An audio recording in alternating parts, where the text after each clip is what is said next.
Hello guys, welcome to this video, and in today's video I'll be showing you how to write a Python script to automate your wallpaper changing process. Now this script will be able to run automatically indefinitely forever and will change, fetch, download and set a wallpaper for your desktop every 30 minutes or every 5 minutes or every day or every hour, depending on how you set it up. Okay, so why will you want to do something like this? Well, you already know, if you follow the default method, the usual way of downloading wallpapers, cool pictures out of the web, then setting it as your wallpaper, putting them in a folder and all that. After a while you get bored of seeing those pictures, so you have to go back, find new pictures that you like, download them and repeat the process. And sometimes it's quite tiring, scrolling through trying to find the perfect picture that resonates with you. So that is why I did something like this. This method also will work both for Windows and for Mac users. Okay, I will show you how to set it up, give you the steps as a Mac user, I will say. So without wasting too much time, let's step into it. As you can already see, this is the wallpaper I have here is running, the script is running this. So this wallpaper is automatically fetched and set for me. So I'll go into my Visual Studio Code right now, and to do that, let me delete this. Okay, then in this I will show you guys how to do it. Okay, let me clear all of this and show you guys how to do it. So all the source code will be available on this repo. I will link it in the description below. All the source code will be available here. So once you go here, you can clone everything and do it yourself. So to start up,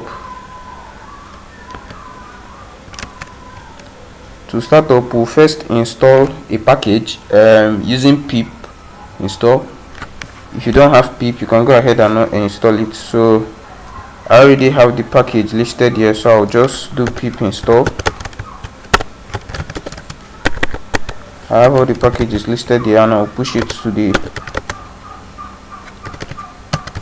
repo requirements.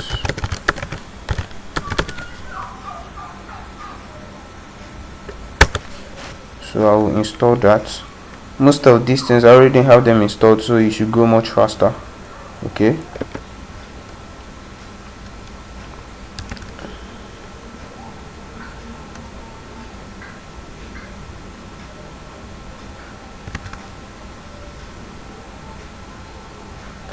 so as you can see, fulfillment is already fulfilled, so I will ignore this notice to upgrade pip. So the first package you'll be needing is the request package.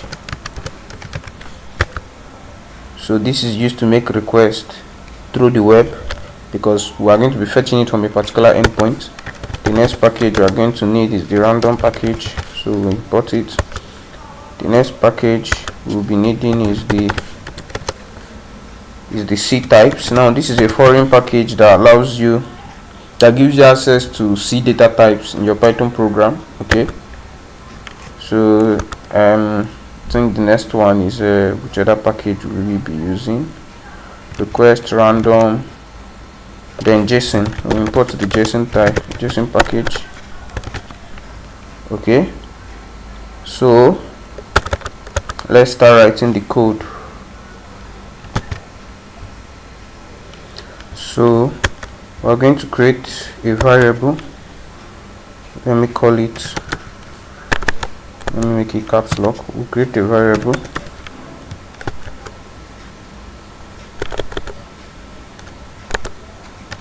SPI set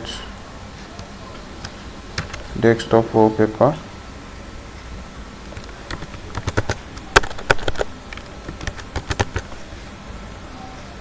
Okay, I'll explain to you why we have this later on, but we will initialize this variable to 20 at the moment. Then we're going to make the request to the endpoint. So we can write text data is equal to request.get. Then we pass in the URL we want to get. So what is that URL?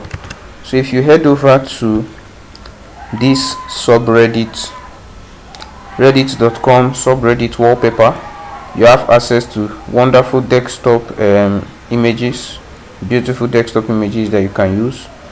And a cool thing about Reddit is that if you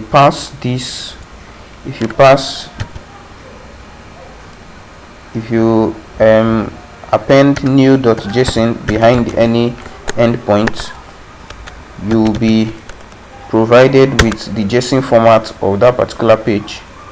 So as you can see, this is the JSON format of the page. So this is the URL endpoint to be making request to. Let me put that in pretty paint to format it for easy reading. You can also, if you don't like the pictures you see in this subreddit, you can also go to I took a picture subreddit.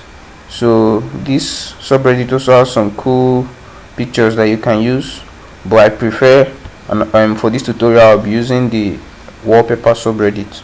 Okay, so let me close that. So I'll copy this URL. This is the endpoint to be making request to, and I'll pass it here. Then, because I want to access the content, I will append .content. If you hover over this, content of the response in bytes. So this will give us the response in bytes. That's why I'm storing it in text data. Okay, now if you run this, if you make a request, you'll be able to, if I decide to print text data, you'll be able to get something. But at a point this might not work, because you're making requests to an endpoint on the web and your local machine is not a browser. So at a point it might stop working.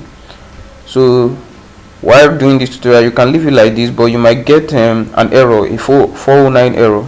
So to avoid that, because we want the script to run forever without giving us any problem, I'll create another variable to hold an object, because we are trying to emulate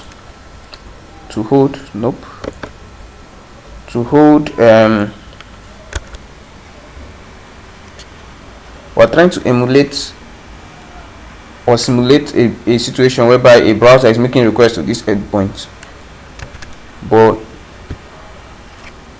in the reality of things is our local machine that is making the request. So if you head over to whatismybrowser.com, you can just quickly type it in Google, whatismybrowser.com, and you scroll down a bit. Where is, if you scroll down to, yes, if you scroll down your web, under your web browser user agent, then you just copy the text there. Okay,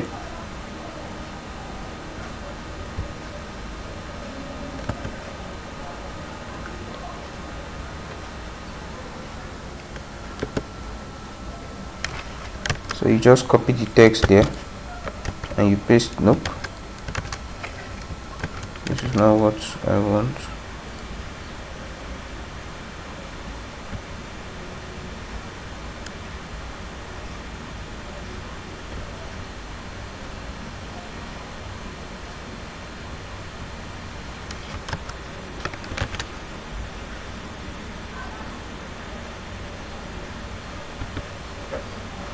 Let me copy this text quickly and I'll paste it here. So this is the user agent of my browser. I'm using Chrome. You can, if you're using any other browser, just go to mybrowser.com, scroll down, you'll get the user agent info of your browser. Okay, so what this does is, because in every request you make, every search, when you're using the internet, there is some metadata that is sent along every search you make, and that is the data of whatever device you're using to access. This is just necessary So because we are going to be accessing this locally, we are not from our system, our local system, not from any browser. We want to simulate that situation. We want to pretend as if we're a browser to be able to access that. So that's why we are passing this. So if you come to this get request, you now pass my header. Header is equal to my header, because this will now be the metadata that will be sent along with our request. Okay, so if you hover over this, you get the parameters at the URL and some params. Okay, so headers, this is what we are passing to it. All right, then so after doing this, we are now going to pass this our response to a JSON format. So we can put JSON data is equal to JSON.loads text data. Okay, remember this is our response in bytes, but we need it in JSON format. So if you hover over this to see what it says, it deserializes a string bytes or bytes array instance containing a JSON document to a Python object. Okay, so this is what we are doing. This is what the loads method does. So when we get it in the JSON in the Python object, we are going to access that object. Okay, we are going to access each post. So post is equal to JSON data. We want to access the data field. We want to also access the children field that is in the data field. Okay, now I'll quickly show you how I know this. So if you go back to our JSON, our subreddit endpoint, okay, so you're seeing the data field here. So this is what we are accessing. We get this data field. We also access this children field that is in it. Then this children is each post. This children, you're seeing like this, is each post.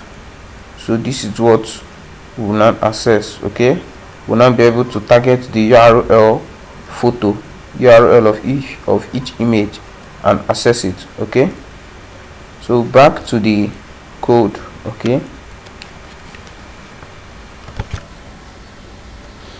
Okay, so now we want to get a random post. Remember I showed you when we access this data object, we navigate into the children object. Okay, now in this object, we want to, let's say 1,000 posts for today, or let's say 100 posts for today.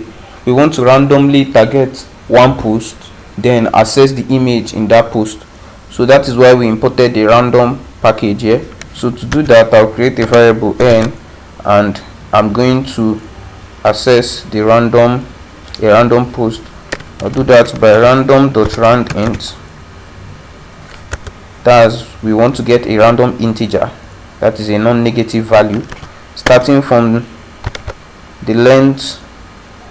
We want a random integer of the range of, starting from the first element to the length of the post -1. Okay, why am I doing this? So let's say we have 100 posts, and this random value runs. Let's say it lands at, it will generate a random integer from 0 to 99, because if you're counting from 0 to 99, that's 100 digits. So let's say it selects 25. I will pick the 25th post and access the image from that post. Okay, I hope you understand. So we are going to make another request to get the image content of that particular post. So let me create another variable. Image content is equal to request.get. Okay, what am I getting? I want to get the post. Let's say, as I've said, let's say we land on 25. So I want to get the 25 post. So when I target that 25 post, I want to access the data field, the URL. This is where the image is stored. Remember why I said we are passing this? We are passing this to simulate a browser making the request, and we want to access the contents in bytes. Okay,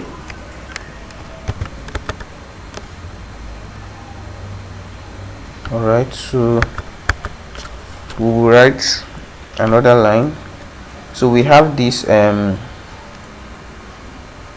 we have the image contents now in bytes. So I will create a file and we'll name the file, sorry I spelled that wrong. We'll name the file wallpaper.jpg.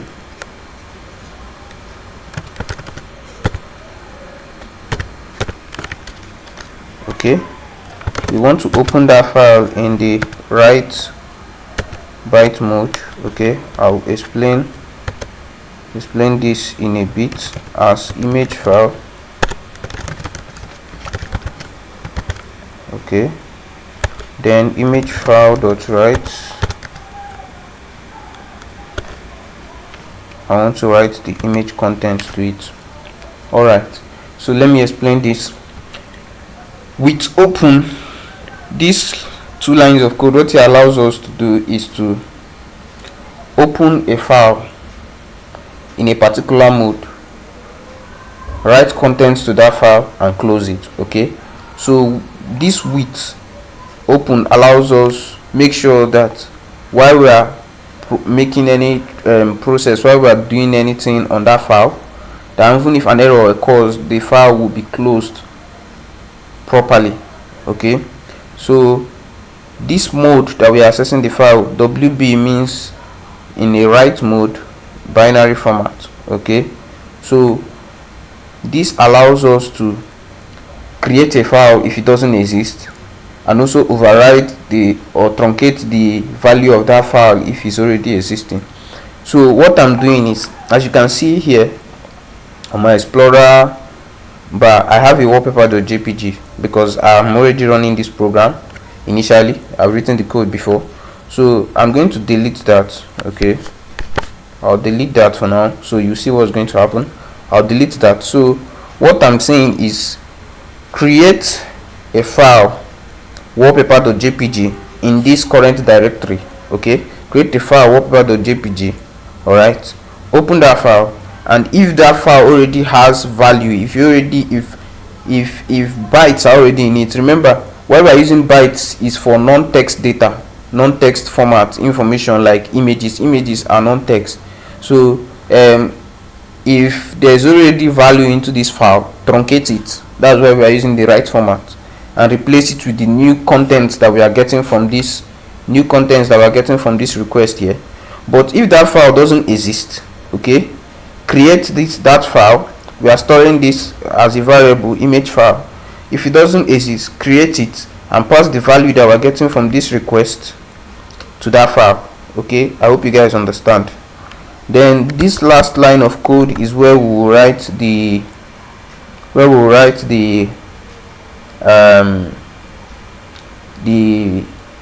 code to change and set the wallpaper. So we'll be using the ctypes package. Now just write as I write. Okay, ctypes dot window dot user32 dot system. I'll explain everything.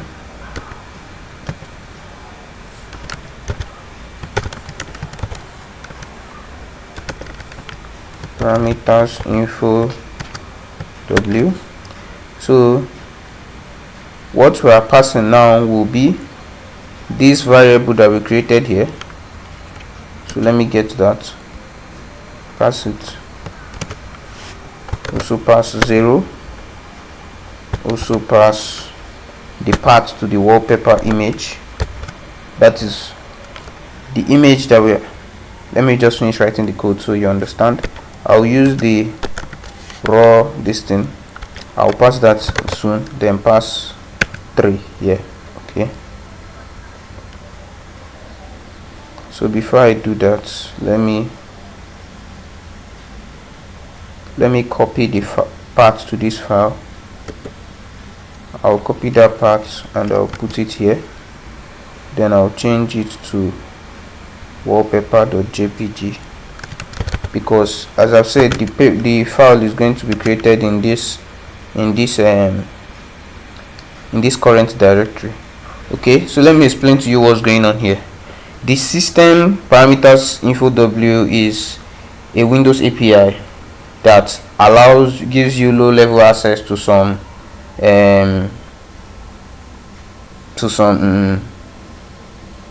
functions in the Windows operating system. Okay, so in that API already has some predefined values sets that mean different thing. So this 20, the 20 that we are passing to this variable means setting the desktop wallpaper. Okay, then you pass that's the 20. So once you pass 20 to this system parameters info method, the API already knows, okay, you're telling me to change the wallpaper. Then change the wallpaper with what? You change the wallpaper with the image that will be found in this part. Okay, this 3 means that it should broadcast the image, this function broadcast the change that will result from this function, from this method, to the whole system. Let the whole system be aware that the wallpaper has been changed and persist that change throughout. Okay, so you might not fully understand this, but it's okay. So just write as I've written here. Then I will run this code now. I hope it should work. So I already have a code runner installed. That's why I have this play button here. If you don't have code runner installed, you can type Python and pass in the path of the file, copy the path of this file. It will work the same way, but I'm going to just click this and it will run this file. So we should see, okay, I am getting an error. Where is the error coming from?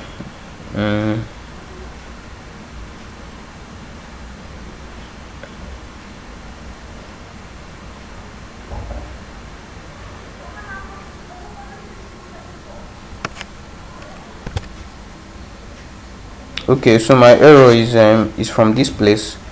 This is meant to be an object, a key value pair. So you create a string and write user agent, create a key and write user agent like this. So user agent with a capital A.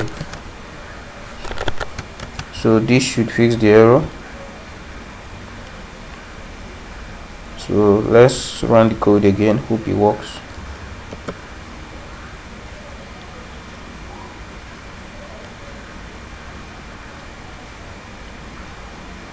So voila, you can see a wallpaper file is created for us here, and if we click through it, now is in byte mode. That is why VS Code cannot read it. Let me see.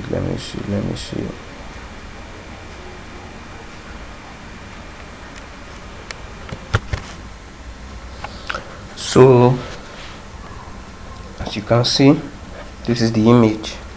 Alright, this is the image. If you run the Python file and you get the image, but maybe you can't access the image, you can VS Code can't open the image, what you should do is, or what you can do, it might not work sometimes. What you can do is to copy this file, copy the file, replicate it, then change the file path to pyw. Pyw means a Python file that creates no console file. That's what it means.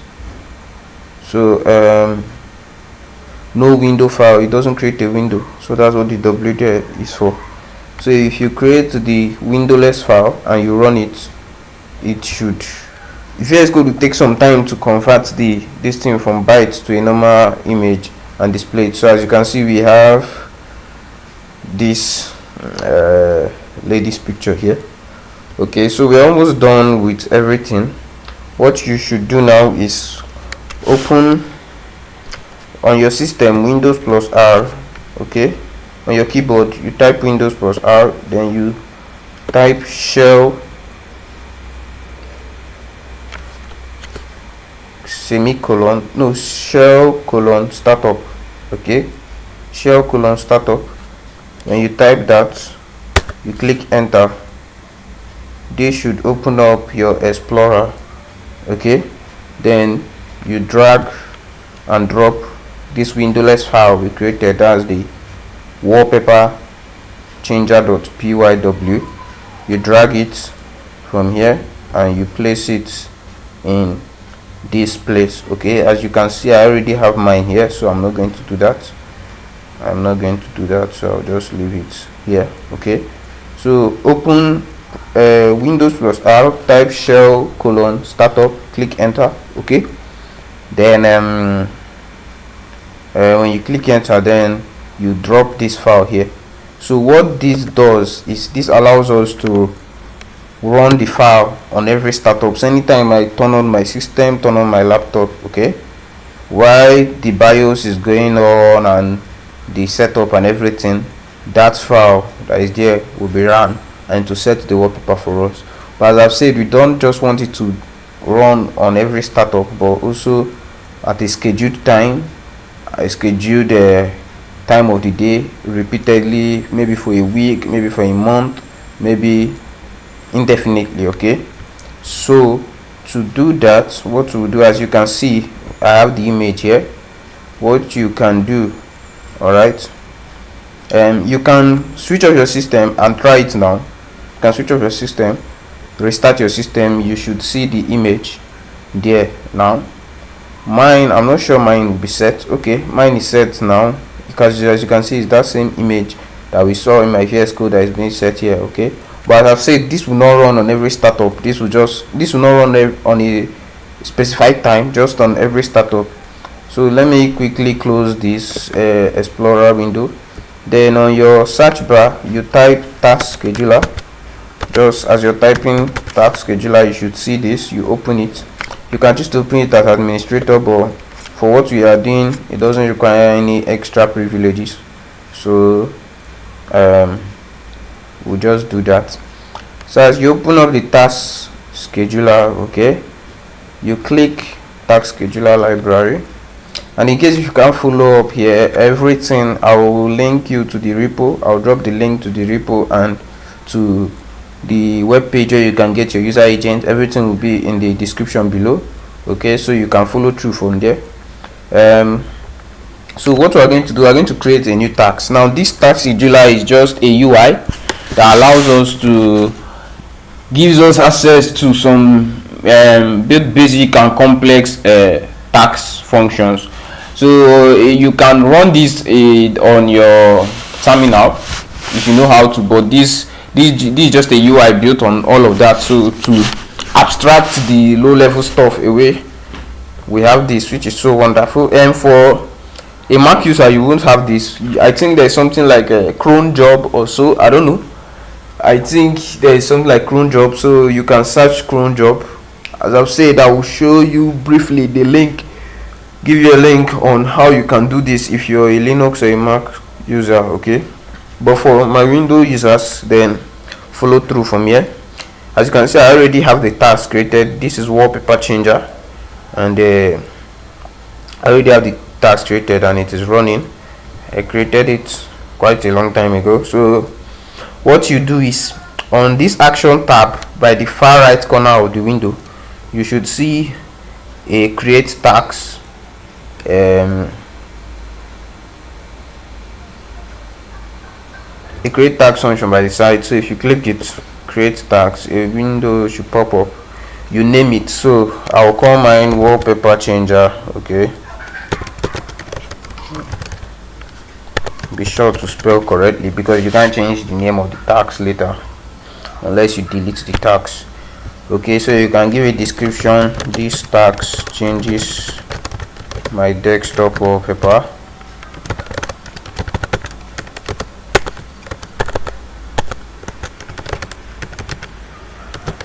Every 30 minutes, because that's what I'll set it at. As I've said, make sure you spell correctly. Changes my desktop wallpaper every 30 minutes. You can put yours at every 1 hour, but for me, I will leave that at 30 minutes. Okay, then you can choose to make the task run only when you're logged in or whether user is logged in or not.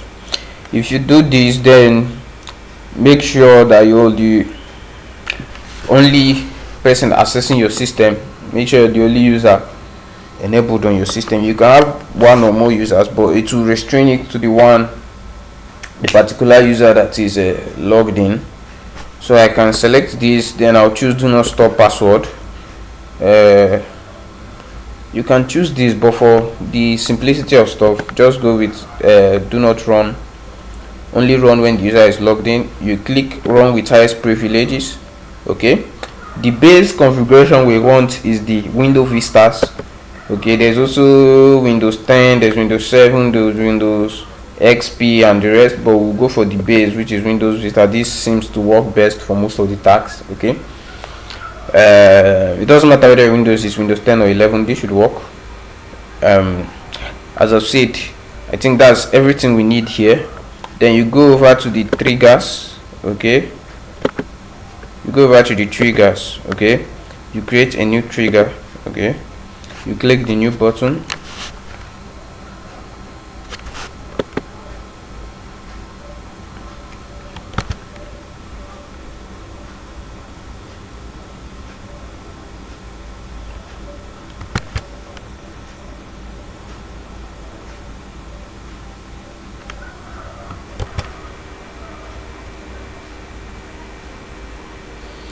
So this is the trigger. Okay, begin the task. On top you see begin the task and the drop down. We want to begin the task on a schedule, not on logon or on startup or whatever.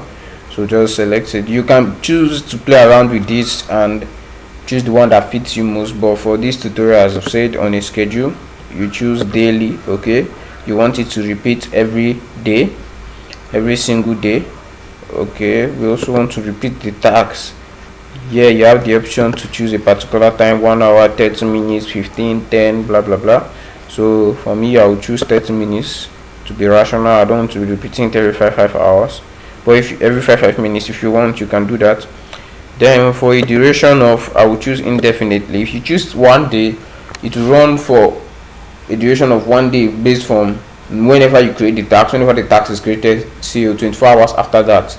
After 24 hours after that, it will stop running. Okay, so that's why you choose indefinitely, for it to continue to run every single day. It will be repeating every single day indefinitely. But if you choose 1 day, it will repeat for only 1 day, then stop. All right, I hope you understand. Nothing else. We don't want the task to expire. Maybe you can, no, don't choose any other thing. You can choose the time. You can choose to put the time a little bit to the future. So now it's 1849. I can choose to maybe put it at 1853 when I'm through with all this. Okay, maybe by the time I finish setting it up, the time should be 1853, then it automatically starts. It doesn't matter. So I'll click cancel for the meantime. Then, but you should click OK. Make sure you click OK on that. Follow the setting I just showed you. Click OK. As I've said, I already have this set on my system, so I don't want to repeat it. You click actions, you come to the actions tab, select actions, click new. Okay, now make sure you follow this step by step, not to get it wrong, because you might be stuck in a pickle and it's quite frustrating. So action, what action do we want to perform? We want to start a program. Okay, you now say you have program or script. So here you will be passing the path to where Python is installed on your system. This part means this program or script. What program or script do you want to run? What this thing do you want to use to run your program?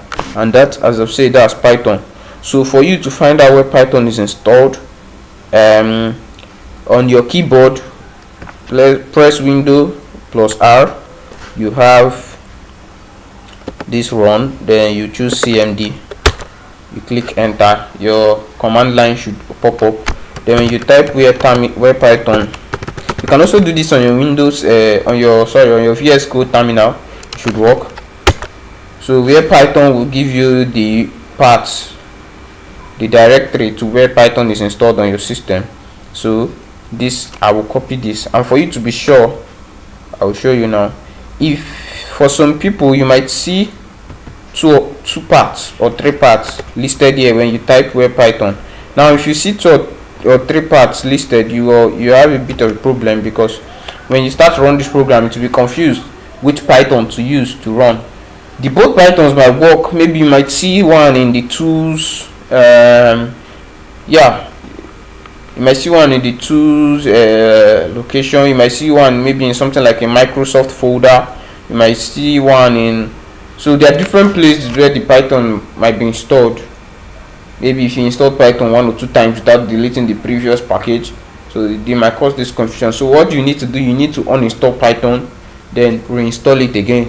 You can go over to the Python website and reinstall it, but make sure you uninstall Python properly, then you install a new package, a fresh package. You should have only one Python location. Okay, if you have more than one, you might find it find it difficult following on with this, because yours might not work. Okay, so I'll close this. Then if I open my Explorer window and I paste in that part that I just copied, I should see the Python terminal open up. Now I can run Python. I can write small computational or mathematical logic into here, run 1 or 2 Python files here. So if I do 2 plus 2, I think this should work. You see 4. So I can run some mathematical operations here. This is the Python terminal, but this is not what we want. Okay, we want to be able to access the windowless Python this thing. So before the .exe extension, that is the script. .exe means an executional script. So you put w, then put .exe. Okay, so this is automatically installed for you when you install Python. The windowless Python script and files, all those things are installed for you. So they are on the same path. So just change it. Just prepend the w before the .exe file, or prepend the w, append the w after the Python. So anyone, still the same. Then you copy that part. Okay, what's this? Then you copy that part and you head over to our task scheduler and you paste it here. So make sure you put this w. If not, if you just put the normal Python script file, it will run. But anytime your wallpaper wants to change, you see a window will pop up, a command line will pop up, and is irritating. So add arguments. So what in this field, the add arguments field, what should be here should be the path to your Python script. So when you come back, we come back to our VS Code, then you also click this and you copy the path. You copy the absolute path and you come here. No, what should we do? What we should do is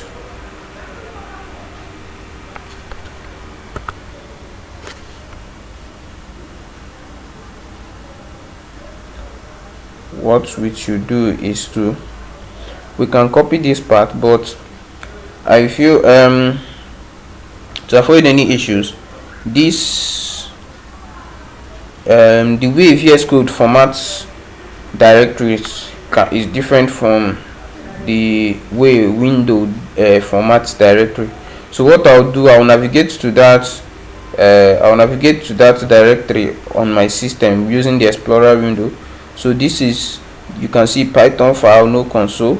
Okay, so I will click this and I'll click copy path. Okay, while I'm choosing, as I've said, if I just copy the path directly from VS Code, I think VS Code changes the forward slashes to backward slash or something like that, or the backward slash forward slash, and sometimes that affects the way Windows interprets it.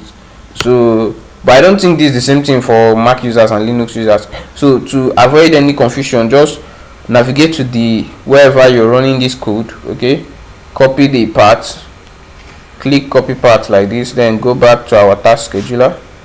Okay, and you paste this. Okay, you remove the the quotation marks that comes with it. Make sure you remove the quotation marks. Okay, then the start in, this is optional, we'll still include it. The starting should not be the path to the folder. Okay, the folder that you want, the folder where this file is located. So that folder, just paste the part that we copied before, and you clean up this the last bit of the directory, which is wallpaper changer.py. So once you click OK, you should be done. But as I said, I have this running, so I'm going to click cancel.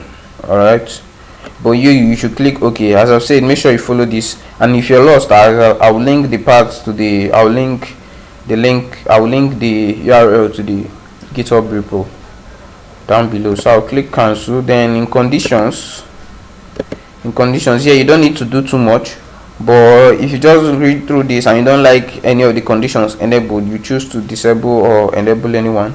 Start tags only if the computer is on AC power, which is no. That means only when the computer is charging, so you can click no. Then you don't want to enable to wake up this system whenever you change your wallpaper. Is not necessary. Then for settings, but you can choose to leave this in the default setting if you like it. But for settings, then allow tasks to run on demand, yes. Run tasks as soon as possible after a scheduled start is missed. Okay, so maybe your system is shut down by the time you created the task. Let's say you created the task at 6:30 p.m. every day, and maybe by 6:30 your system is you're not logged into your system, so it won't run by that time, as I said, because you're not logged in. So you want the task to run as soon as you turn on your system. It should run immediately, so you select that. If the task fails, you can choose to restart it maybe every 1 minute, every 5 minutes, but me, I like to put it at 5 minutes, and maybe do it for like 5 times, then stop. Then if the task runs longer than if it runs longer than 3 days, I'll put this at 5. Okay, you can choose to put it at 1 and put it at 3 times, anyone that suits you. Okay, so this will stop the task if maybe it's been trying to run and it's failing, and if it fails for 3 days, then you want to stop it. Okay, then I think that's everything else. Then you can click OK, but for me, I'll click cancel, as I've said. So that is everything. So once you click OK, you should see a new task. It should appear here, wallpaper changer. Then you should run it. In this you have a last run result. 0x0 means it ran successfully. 0x1 means there was a failure. If you see something else, like maybe all this huge hex code or something like this, then maybe either your file path is not correct, your directory that you put in for the script is not correct, or something. It usually means file path is not correct, or there's an error, there's a bug in your code. So debug it. If you have any problem, leave it in the comment section. Okay, and I'll do my best to reach out to you. So that is the end of this tutorial. As you can see, this is mine. I will quickly rerun it. If you have any questions, any issues, let me know, and I'll see you guys in the next one. God bless.